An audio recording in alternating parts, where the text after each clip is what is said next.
Good morning, friends. Welcome to another day of our desert adventures. I am here at Anza Borrego Desert State Park, enjoying the beautiful sunrise. This campground is a perfect spot for me to transition my desert adventures to the coast. You will see what I mean by California contrast when you notice the temperature difference between inland desert and the coast.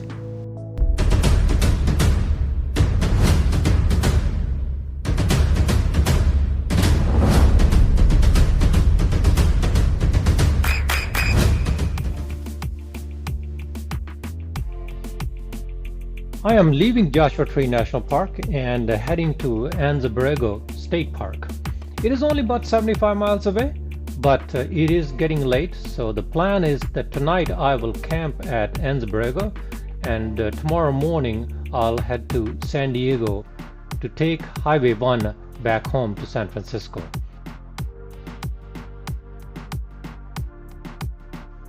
I am riding on Highway 10 heading toward Coachella. And that in front of me is the town of Indio. This is where the famous Coachella Valley Music Festival is held. By the way, for those who don't know, Coachella Valley Music Festival is a very large gathering where you will have hundreds and thousands of people come for 3 days. That will have more than 150 performers performing over multiple stages. We are now in the heart of Coachella Valley, also known as the dates capital of the world. Coachella Valley produces 95% of the dates crop supplied to United States. And the best dates, the Medjool dates, come from Coachella Valley. And it is one of my weaknesses. I eat dates as a dessert. And if you haven't tried them, I will highly recommend you head over to Costco and buy yourself a box of Medjool dates. They are well worth the small extra price, but a big difference in taste.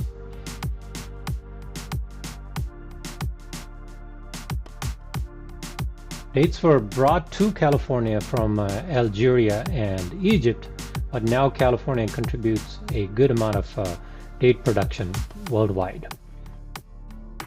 They have also invented a famous date cocktail called Date-pomo-rita. It is a margarita made with a little bit of date syrup and pomegranate juice. Absolutely delicious.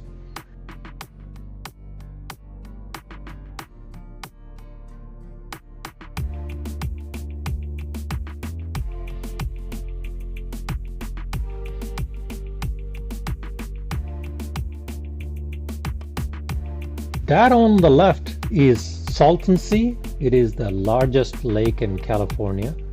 It was surprisingly made accidentally when a Colorado River diversion broke. This area is about 235 feet below sea level, and the lake water is very saline. It is 2 times saltier than the seawater. Let's check out the lake. This is Desert Shores, Marina for Salton Sea. It used to be a thriving resort community at one point. Now it's been in decays for decades.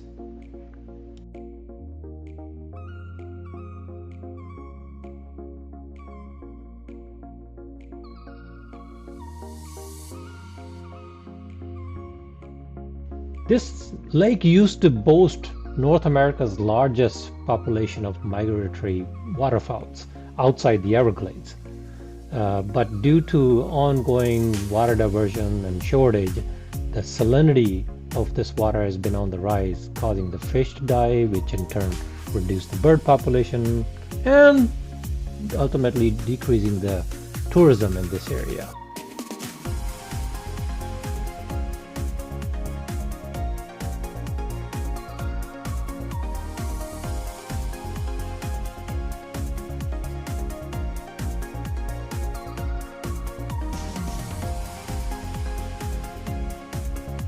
I'm taking a local road called Borrego Salton Sea Way. It takes me from Salton City to Anza Borrego State Park.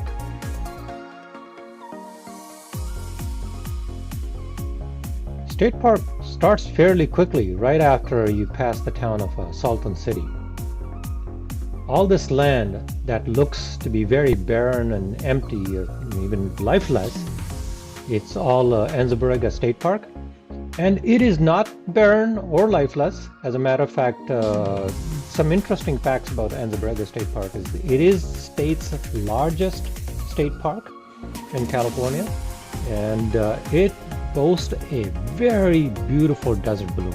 During springtime, when the timings of the rain and sunshines are aligned, this landscape transforms into a carpet of colors. It is absolutely gorgeous. But it is May right now, so all the flowers and vegetation has died. And this looks like a pretty monotonic landscape. I mean, it almost, to me, feels like as if I'm on the moon. It's a very uniform, empty desert space. There's nothing. I like to think of Death Valley as a landscape from the Mars, and Anza Borrego State Park is landscape from the moon. The park has some fairly easily accessible hot springs, and there's a famous 4x4 training area. It's really well maintained, so if you want to learn how to do 4x4 adventures, obstacle course, there's a really nice park for that.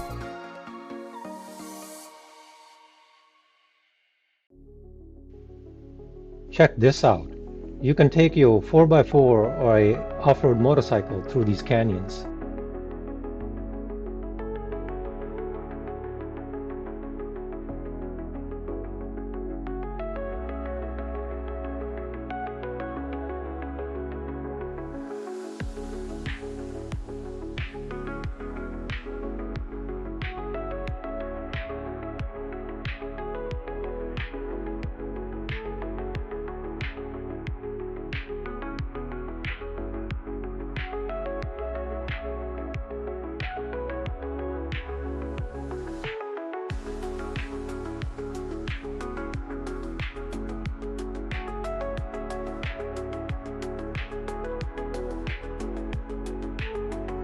Up ahead is the town of Borrego Springs, and the state park where I'm going to camp tonight is just right on the other side of the town.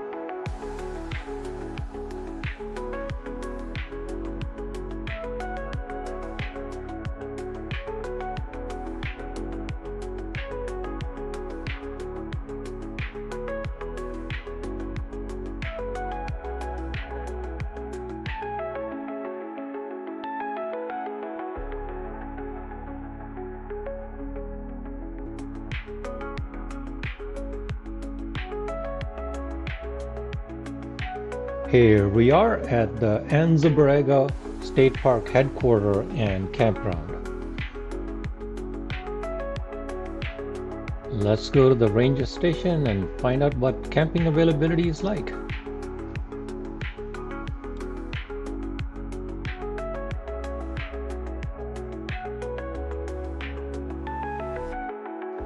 The ranger station was closed, but someone told me that the campsite is a little ways away from the ranger station. So let's go to the campsite and find out what the camping situation is like tonight. I'm hoping that there is some availability. It's a weekday after all.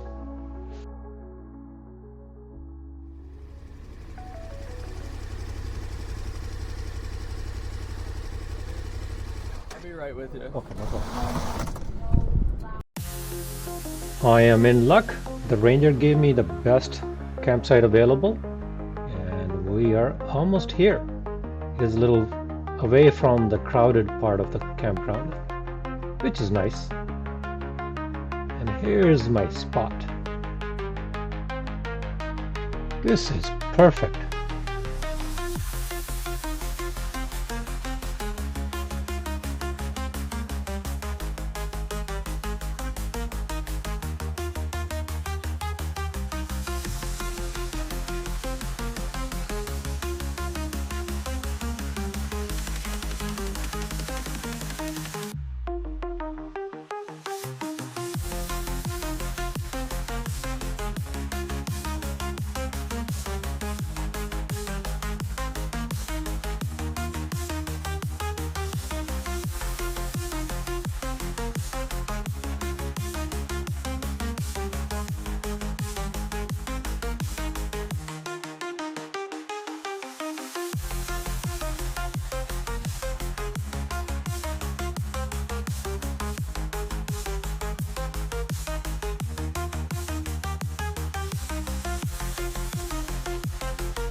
Well, say hello to my neighbor.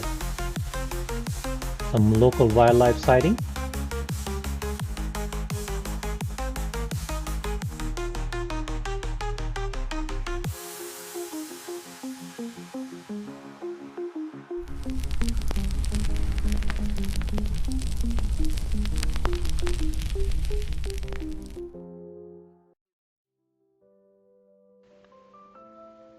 What a beautiful sunrise. Absolutely stunning glow.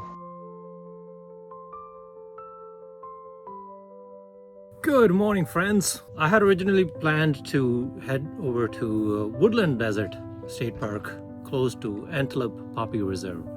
And one of the big attractions for heading to that desert park was the Poppy Reserve that is nearby. But I'm looking last night and realized that most of the poppies are gone by now. So instead, I decided to change up the plans and go visit a couple of friends here in San Diego as well as close to LA. Then I decided that I'll go along Highway 1, so mix the desert and the coast a little bit, and you will see the extremes of temperatures. It should be a fun, beautiful ride. Highway 1 is very nice. And we will find out if the Highway 1 is finally open again. So come along with me and let's hit the road.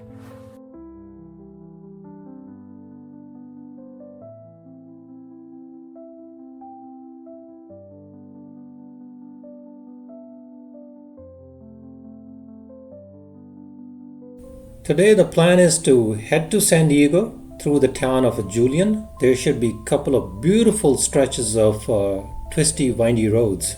So it should be a lot of fun. I'm in the outskirts of Borrego Springs.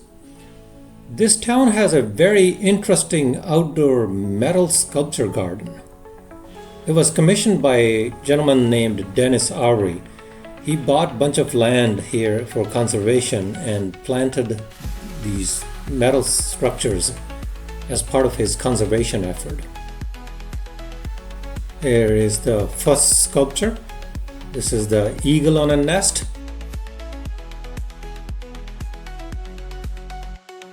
Horses.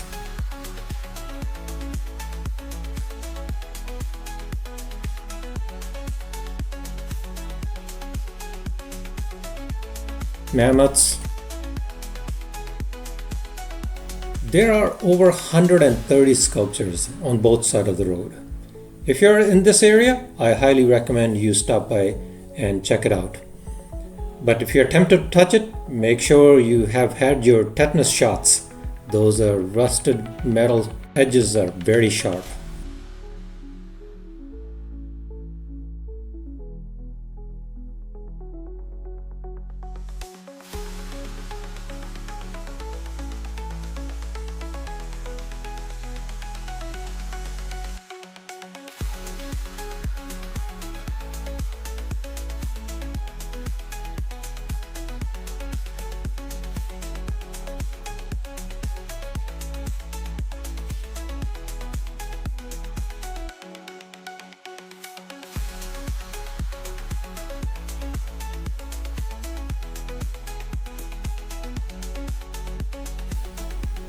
Beautiful views.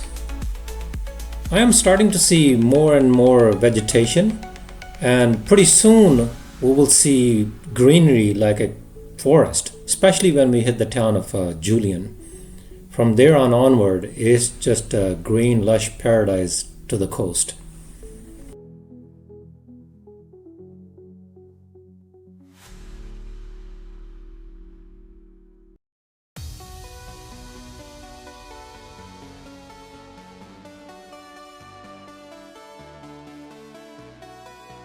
Here is the first leg of Twisties from Banner to Julian.